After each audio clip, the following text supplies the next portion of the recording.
एक राजा था जो बहुत दानी था। उसके दान धर्म का प्रवाह कभी बंद नहीं होता था। वह हमेशा बढ़ चढ़कर दान दक्षिणा देता था। एक दिन उसके यहाँ एक तपस्वी साधु आया। उसने राजा से कहा, हे राजन, सुना है तुम बहुत दान धर्म करने वाले राजा हो। तुम्हारे यहाँ से कोई भी खाली हाथ नहीं जाता। क्या मैं जो मांगूंगा सो तुम मुझे दे सकोगे? राजा बोला, एक बार इच्छा तो जताइए, आपको क्या चाहिए? साधु ने कहा, या तो 12 वर्ष के लिए अपना राज्य पाठ दे दो या अपना धर्म दे दो। साधु की बात सुनकर पहले तो राजा चिंता में पड़ गया, फिर सोच विचार कर उसने कहा, मैं आज से सारा राजपाट सब आपको देता हूँ, संभालिए इस राजपाट को। और इतना कहकर राजा वहाँ से बिना कुछ लिए सब कुछ छोड़ छाड़ बिल्कुल अकेला चल पड़ा। चलते चलते मार्ग में एक बगीचा आया। वहीं एक कुआं और प्याऊ भी था। बड़ा रम्य स्थान था। राजा वहीं विश्राम करने के विचार से ठहर गया। अगल बगल देखने पर उसने देखा कि एक घोड़े के पास एक सुंदर स्त्री बैठी हुई रो रही थी। राजा को दया आई और उसने उस स्त्री से रोने का कारण पूछा। स्त्री बोली, महाराज, मैं एक राजकुमारी हूँ। मेरे पिता और भ्राता सबको शत्रुओं ने मार डाला है और हमारे राज्य पर कब्जा कर लिया है, लेकिन मैं किसी प्रकार जान बचाकर यहाँ भाग आई हूँ। अब आप ही देव के द्वारा भेजे, मेरे आश्रय दाता हैं, कृपया मुझे शरण दें। राजा ने कहा, ठीक है, घोड़े पर बैठ जाओ और मेरे साथ साथ चलो। राजकुमारी बोली,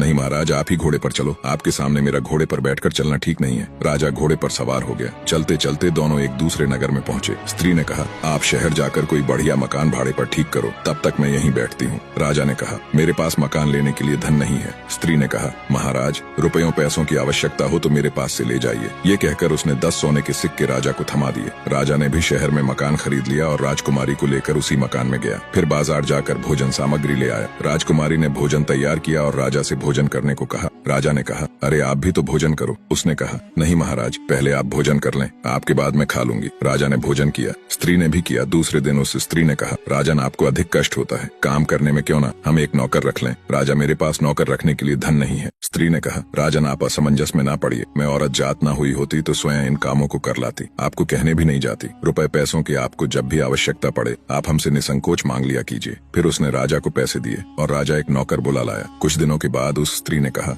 राजन, मन बहलाने के लिए कभी कभी यहाँ के राजा की कचहरी में चले जाया करो और वहाँ की कुछ बातें सुन लिया करो। अब राजा रोज कचहरी जाने लगा। उस नगर का राजा यह समझकर कि यह मेरे मंत्रियों में से किसी का संबंधी होगा, उससे कुछ नहीं पूछता। इधर मंत्री लोग उसकी आकृति राजा के समान देखकर राज संबंधी जानकर कुछ न बोलते। कुछ दिन यूं ही बीत गए। एक दिन राजा और मंत्री वर्ग ने आपस में आखिर उस राजा के संबंध में बातचीत की। वह किसी का कोई संबंधी तो था नहीं, तो राजा ने उससे परिचय मांगा। उसने अपनी सारी बात बता दी। उसकी धर्म प्रियता देख राजा ने उसका बड़ा स्वागत किया और अपना मुकुट उसके सिर पर रख, उसकी पगड़ी अपने सिर पर रख ली और अपने सिंहासन पर बिठाया और मित्रता की प्रतिज्ञा की। दूसरे दिन उसे फिर कचहरी में आने का निमंत्रण दिया। राजा ने सारी घटना उस स्त्री से कह सुनाई। उसने कहा, ठीक है, आप भी राजा तथा पूरे नगर को भी न्योता दे आइए। वह पहले तो हिचकिचा, या पर उसके प्रभाव तथा आग्रह को देखकर राजा उस स्त्री की बात मान गया। और अगले दिन जब कचहरी गया तो राजा को सारे मंत्री परिषद सहित पूरे नगर को अगले दिन सुबह के भोज के लिए आमंत्रित किया। उस नगर का राजा हैरान होते हुए बोला, कहीं भांग वांग पी ली है क्या? भोज और वो भी पूरे नगर सहित कहाँ से करोगे? उसका इंतजाम खैर बोले, जाओ ठीक है, मनमानी करो, मित्र ही तो हो। शाम को उस नगर के राजा ने एक सिपाही भेजकर पता लगवाया और कहा, जा जाकर देखो तो सुबह भोज के लिए क्या इंतजाम है। सिपाहियों ने देखा तो वहाँ कुछ नहीं था। आकर ज्यों का त्यों राजा को बता दिया।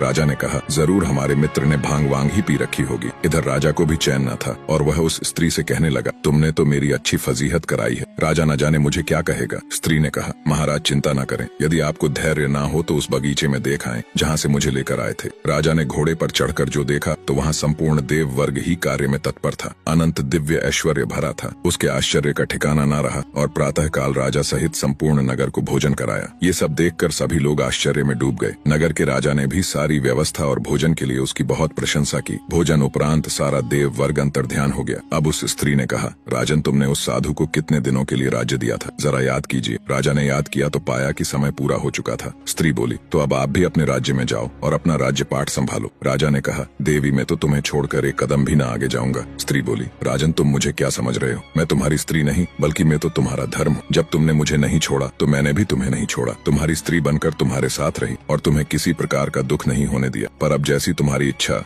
निष्कर्ष धर्म के प्रति निष्ठा ही जीवन की वास्तविक सफलता और सुख का मार्ग है। धर्म का पालन करने वाला व्यक्ति चाहे किसी भी परिस्थिति में हो, वह कभी पराजित नहीं होता। धर्म से व्यक्ति न केवल भौतिक सफलता प्राप्त करता है बल्कि जीवन की गहराई और सत्य को भी समझता है। धर्म के बिना जीवन अधूरा और अराजक हो सकता है, लेकिन धर्म के साथ व्यक्ति हर चुनौती को पार कर सकता है। वीडियो को एक शेयर करके इसे अन्य लोगों तक जरूर पहुंचाएं।